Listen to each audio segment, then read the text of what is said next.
Caution is advised.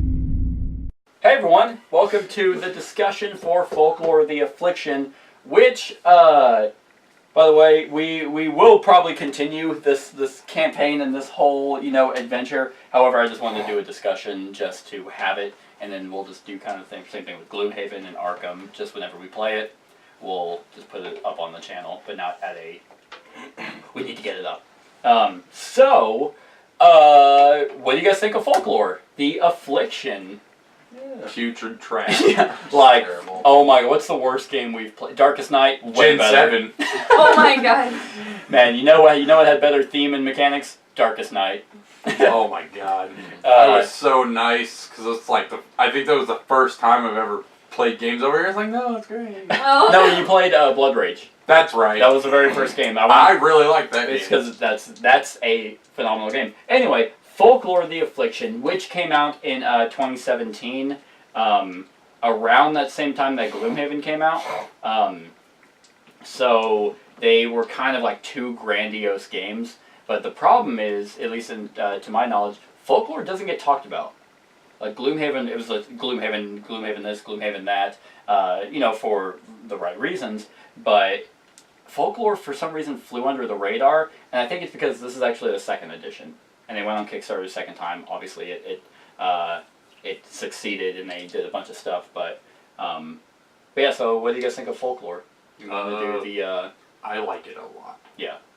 I think this game is phenomenal. Not without its flaws. I have a few. I mean, they're small, like. Annoyances, just for my personal taste. Dice rolling. Dice happen. There's always something about, like the excitement of dice or the aggravation of dice, because the way, and it's mainly, so there's a couple people who hate dice because it can be a lot of roll or resolve. Like there's really nothing that you do. It's just you go somewhere, you roll dice, you see what happens. I don't mind that so much because that's kind of like the randomness of life and the world and stuff like that. That part's fine, like searching for stuff. If I don't get anything, I'm like, oh, okay, whatever. But where dice start to bother me is whenever it's a strategic thing, where it's like, no matter how well I do in placement or anything, I could just get hosed by dice. Luckily, it's cooperative, so we're all sharing in the aggravation, so it helps it. Because if it was competitive, I probably wouldn't like it. But yeah, that was kind of one of my negatives. It could also be whatever if dice go our way, which it did. But let's kind of take a page from your book and kind of do your tier of discussion. So what do we think of the theme? Shut up. You have to go. I was actually going to start with theme, but what do you think guys think of the components?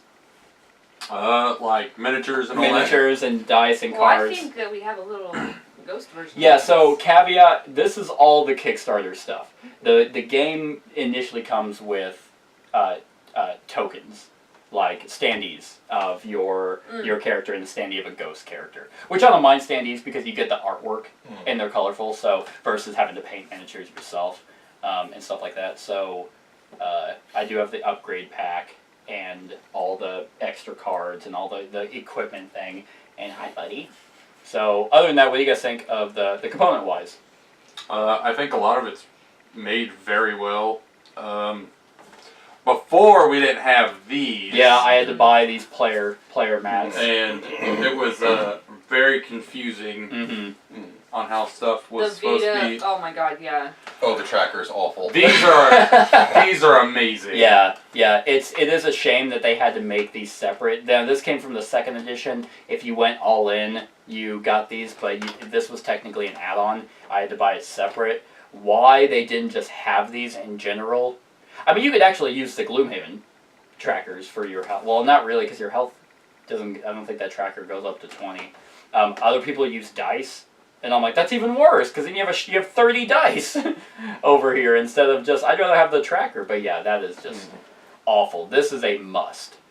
Like, otherwise, because like, even whenever we're doing it with the enemies, a slight bump, and you're like, I don't remember. What health was he at? Yeah.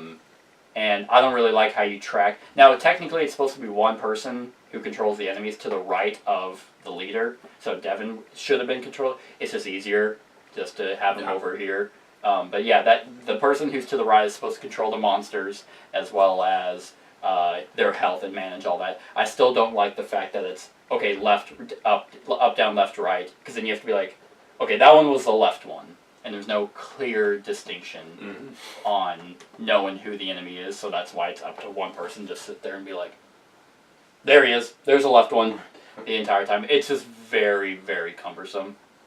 So that's probably its biggest weakness, is kind of their thought process behind some of the mechanics. But other than that, yes, having these makes it way easier. It's just super organized. You just have everything in front of you in one central spot instead of sprawled out. But yeah, other than that, components for me aren't bad. The miniatures are a lot of them came warped. Some of them are still warped. It is an easy fix because all you do is boil water, pop them in, quickly molds it, and then you dump it into ice water, and it's fixed. I did that with a few of the bigger minis. But if you get the miniature pack and all that, I think it's aesthetically pleasing. I don't like this, actually, the bigger board, because it doesn't do anything except hold this fucking very tiny group marker. Yeah. It's just big just for the sake of being big. Yeah. But, so that was components. There wasn't really a whole lot of to talk about, except, what do you guys think of the artwork? Oh, it's fantastic. I like it a lot. There's actually something relatively nostalgic about it that I can't put my finger on, but I like it. Yeah, I don't know. It has that realistic kind of look to it. You know what I think it is? And I think I actually brought it up earlier. It vaguely reminds me of the map in Dragon Age, where it is remotely spread out like kind of that. like, yeah, you have your main central points that you can travel to. Like it's not the same, or it might not even be close, but I think that's what it's reminding me of. Interesting. Yeah, I like the artwork. There's not a whole lot. I mean, you have your artwork on the items, which the item artwork I think is really cool, very detailed. Like your ring that you got is very detailed, and like I like having it all in like a body kind of form because it makes you feel like you're wearing it. The artwork on all the creatures and stuff is really good. Yes. Like the design of all the characters we can play as, and there's a bunch of characters who all feel completely different just from the sake of powers. The 2 powers you start out with just makes you feel completely different. The whole arena or small the areas, terrain. it looks great. I mean, the paper's kind of flimsy, but yeah. But I mean, for just popping in and out real quick, it's not that bad. Okay, so next is what Kat said. Theme. What do you guys think of the theme? I do. Very Victorian. Yeah. Yes. Yeah. Very Celtic folkish, which is a theme that's not touched on a whole lot. That I can think of it. A lot of it immediately. Yeah, nothing really pops to mind.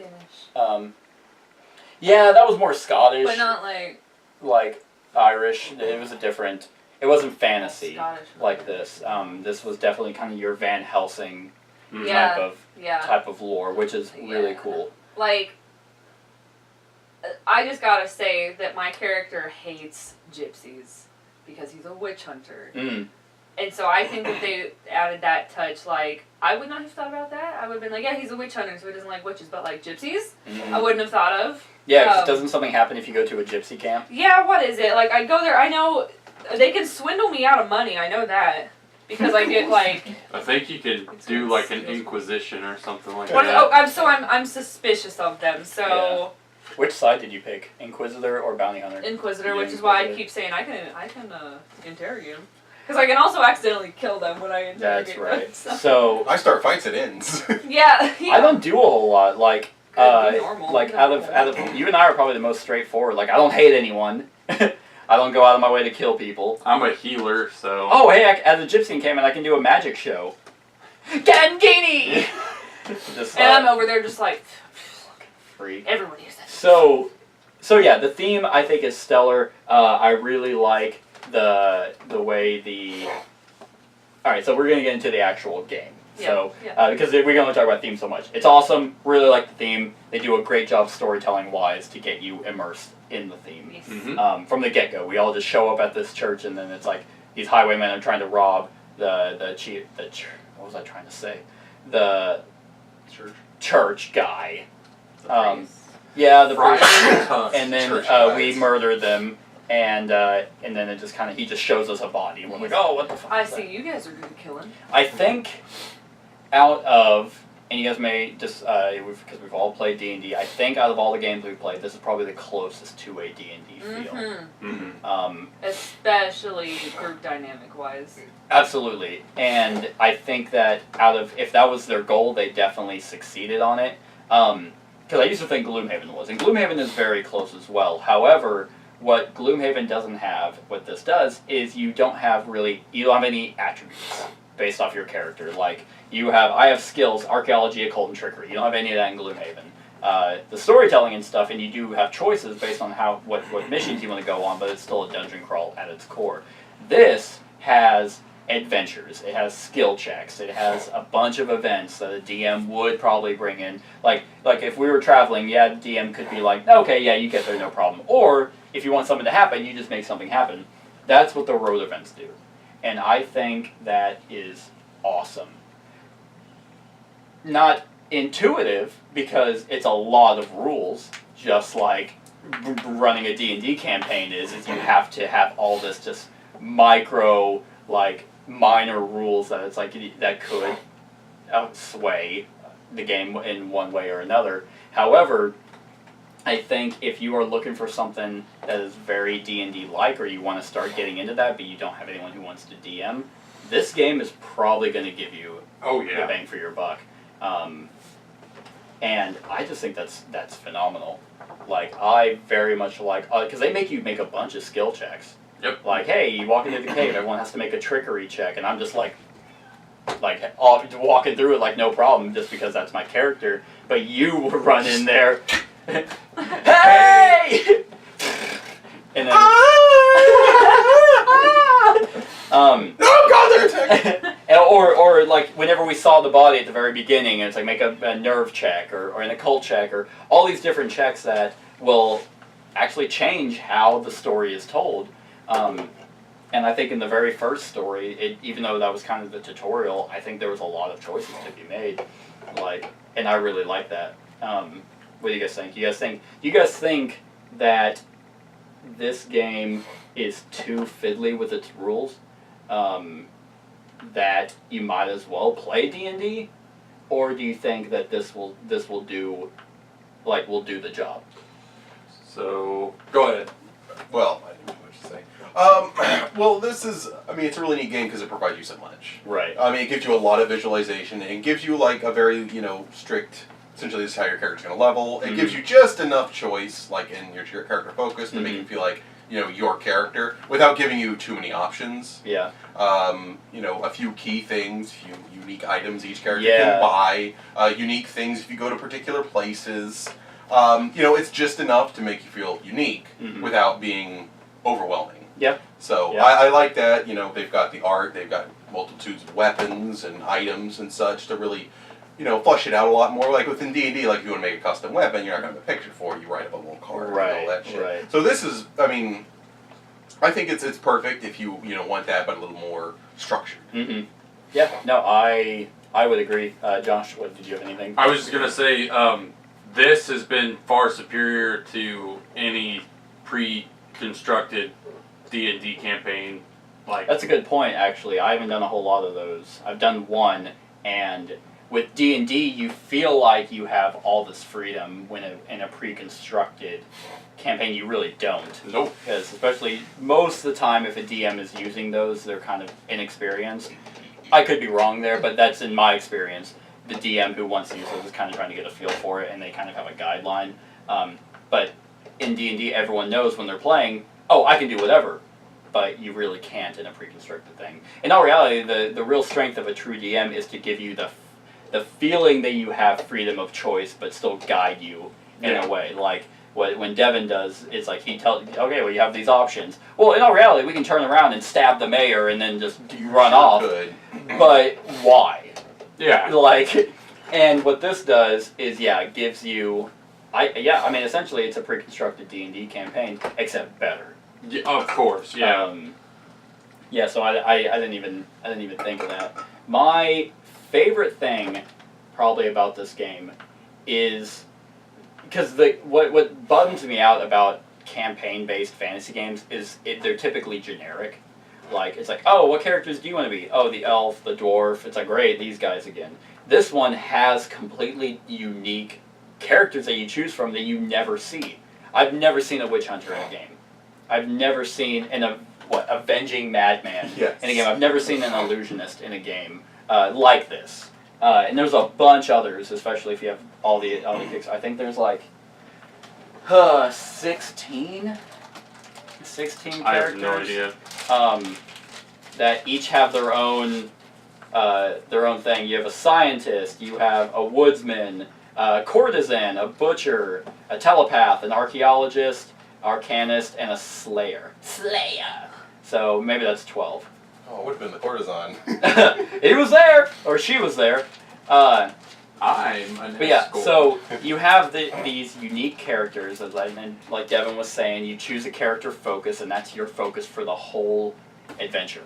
Like, I am a summoner, and as you go and continue and kill, creatures and do stuff that gives you lore, you only go up, and at some point, you can only choose. So whenever I get 200 lore, then I can only choose my summoner option. I can't choose my magician option because that's not who I am. So if you wanted to play the whole campaign again, I could pick the illusionist and then pick the magician. And then build them completely different, and it would feel like a different person. So essentially you have 12 or so characters. You really have 24 options. And like you said, you have these different location extras. I can go to the Gypsy Camp and do a magic show and gain coins for doing a trickery visit. And no one else can do that. So it gives you these options of what you probably would do in a role-playing game, and I think that is fantastic. Let's see. So what do you guys think? Oh, and then, we could talk about the road events and the world events, but they're just events that happen. I like the fact that they have different road events and off-road events. I like how they have the day and night cycle, because that's really cool. That will make you probably make decisions. It's like, well, we could go off-road. Oh, crap, it's nighttime. We probably shouldn't, because they're very geared towards the negative side of things, so we're probably going to get screwed. Like, in the first time we played the Banshee Call or whatever. Mm-hmm. And we all had to make a nerve check to not be frightened by a Banshee. All that stuff. The items are really cool because there's so many of them, and a lot of them, which is an extra expansion thing, are the crafting items, which is also really unique. It just feels very fleshed out. Yeah, where you have a bunch of items that you can then use once we go to a town to craft an item, and I've never seen that. And it's usually just here's your thing, and here you go. So still gotta make my Berta. Yeah, and that's the things that you can go after. What do you guys think of the separate sideboards? I really like that. You do? Yeah, I like that for like an isolated incident. Yeah. Wish I had those. I need to get some for D&D. I like those. Yeah. They are very... buy more things, Devin. Feed your addiction. It's interesting because when I was first told about this game, he was like, yeah, whenever you go into a fight, you take a separate thing. I was like, that's going to be so clunky. Like, I thought for sure it was just going to suck. Like, I thought you'd have to move all this stuff out of the way, place it, and have all this extra stuff. But in all reality, you can...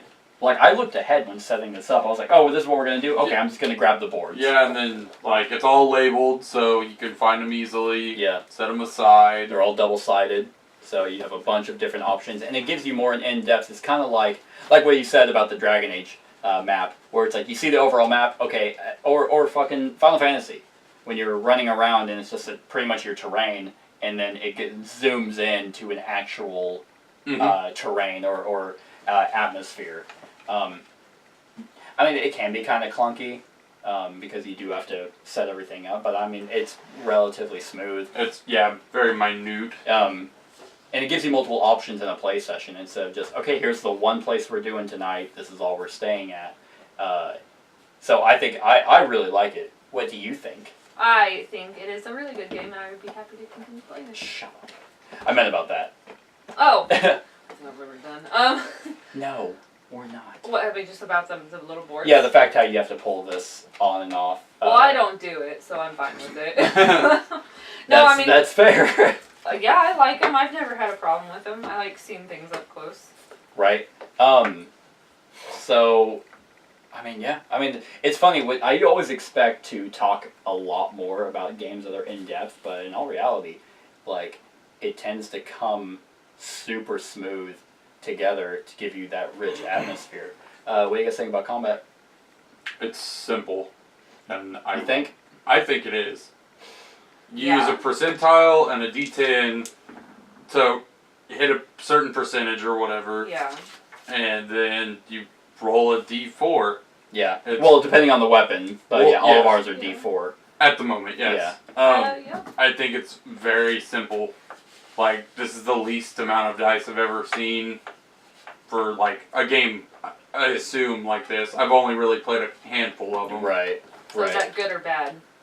It's good and bad, because we have to constantly share. Yeah.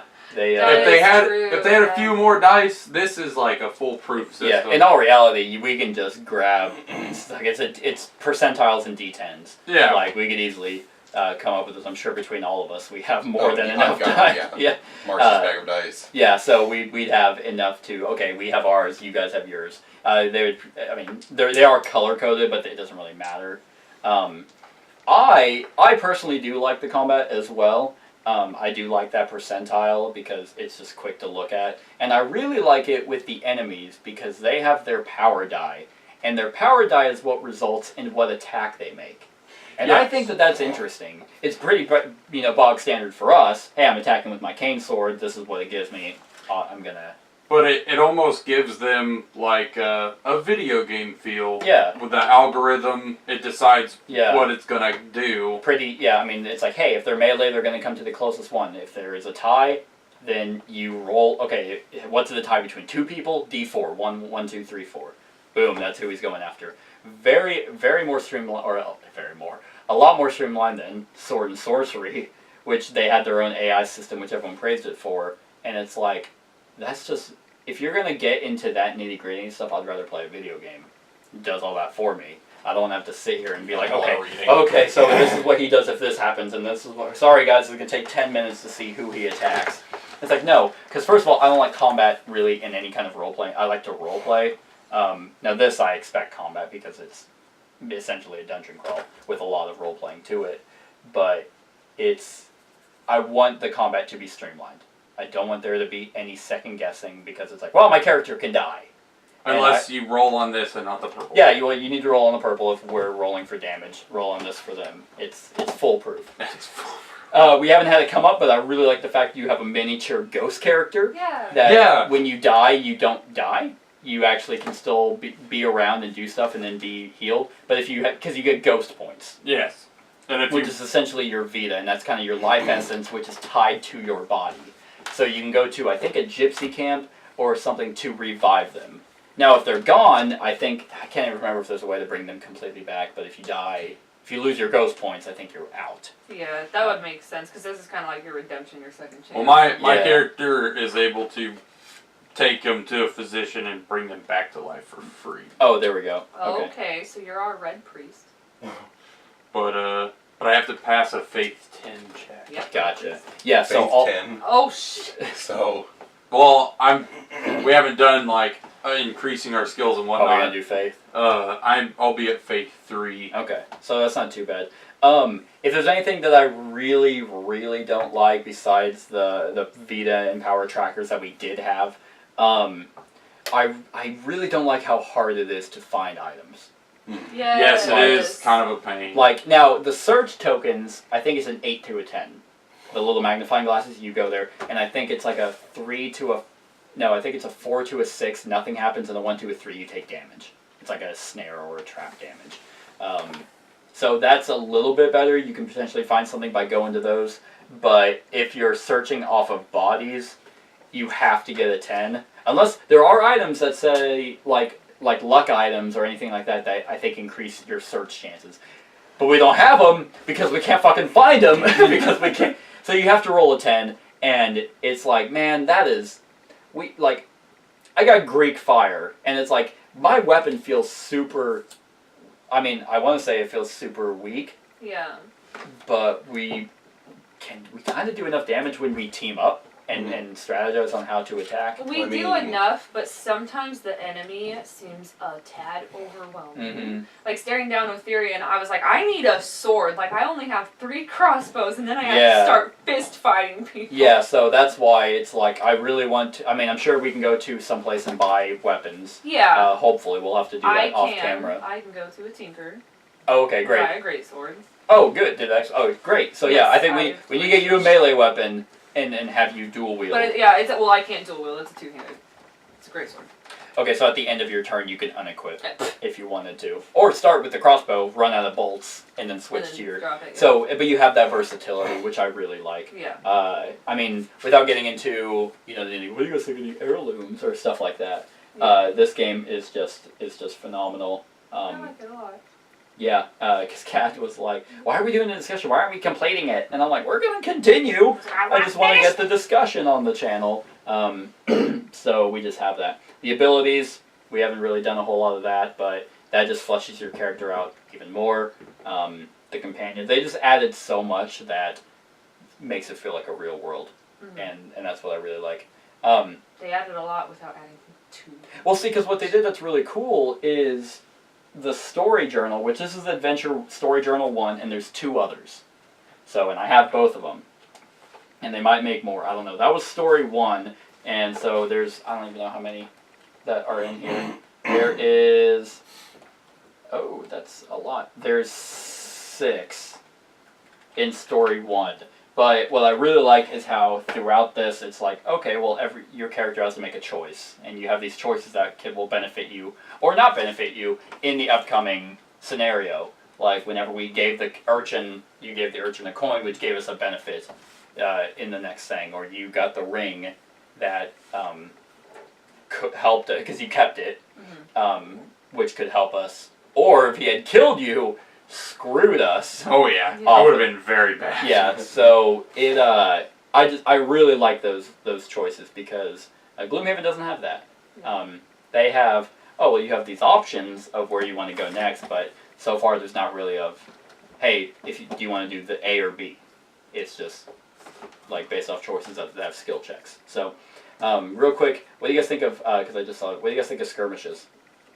I like those. Nice, streamlined. Hey, shit happens. Makes you feel like shit's happening without being cumbersome and making you set up a whole new board. Yeah. So yeah. Yep. I completely agree. You guys also agree? Yep. Yeah. Because like you said, you just there's 4 players. Roll a d6. That's how many there are, and this is their stats. And then they just roll once. You check it against everyone. If they hit, they're hitting all of us, and it just goes vice versa like that. And they're just really quick, and just to kind of give you some sense of some money, because if I had to guess the amount of coins, I'm guessing 33 coins is a lot. Oh yeah, because this craftable item is worth 30 gold. Okay. Or 30 coins, like if I were to sell it. Okay. Yeah. So Saved up my kukri. Oh really? Yeah. Nice. So it's just very, very well thought out. I really hope that they make more stories, even though 3 is probably enough. Even then, you'd have the replayability. So, let's see. I can't think of anything else. Can you guys think of anything else? No. Great. Scale of 1 to 10. Devin. Well, They also have these rumors and world events we haven't done. We were already in the middle of our story, but world events, you basically draw, and you have this affects, I believe, the whole chapter. Or the whole story. I can't remember, but it's just a world event. And then you have rumors. You can go to a bar and try and talk to them and get escort missions or travel to the Belvar Estate. So now, hey, we can go over there. We can go to the Belvar Estate, which is right here, instead of the main story, which tells us to go to the Euro Trust. We can go here and do that. Cool. So they just have side quests as well, which we haven't done, but yeah. Yeah, I mean, I definitely want to play it again. I don't have too many downsides. Except when your weapon fucking breaks and it's a pain in the ass. Yeah. The dice are rough. But it wasn't too bad this round. A lot of was. It's interference. That's on the purple. You know, I'm giving it a 9. 9? 9, yeah. Awesome. I'm going to give it a 9.5. Very close to a 10. It does almost everything right, but dice hold it back. I gave Gloomhaven a 10, and I'm still holding it at that 10 because the combat system is just innovative. It still does the role, because you still get to role play and upgrade your character and do the whole story and all that. And it's just more streamlined. And Just get the insert. Yeah, you have to get the insert for that game. Logan, get the insert for Gloomhaven. Otherwise, you guys will never play it. So once you get that, it's easier to set up and everything. And once it's set up, you're good to go. This one takes some time to set up. But yeah, 9.5. I'll give it a 9. 9! And I'll also give it a 9. Why? Because I like it, and that's what I want to give it. Why? What do you mean why? I thought you hated it. You're also going to give it a 9? It's totally a 1, but I'll give it a 9. You guys are giving it a 9. So. Yeah, peer pressure. So, awesome. 9s all around for Folklore the Affliction. Let us know what you think of the game in the comments below. Other than that, like, comment, share, and subscribe, and have a wonderful whatever time of day it is for you. Hey everyone, thanks so much for watching this, and if you like this video, then click the subscribe button below to enjoy any video that I put out. And right next to that subscribe button is a little bell. Click that so you get notified of whenever I actually upload these videos. If you want to support the channel, you can definitely visit my Patreon page. The link is in the description below. Other than that, like, comment, share, and subscribe, and have a wonderful whatever time of day it is for you.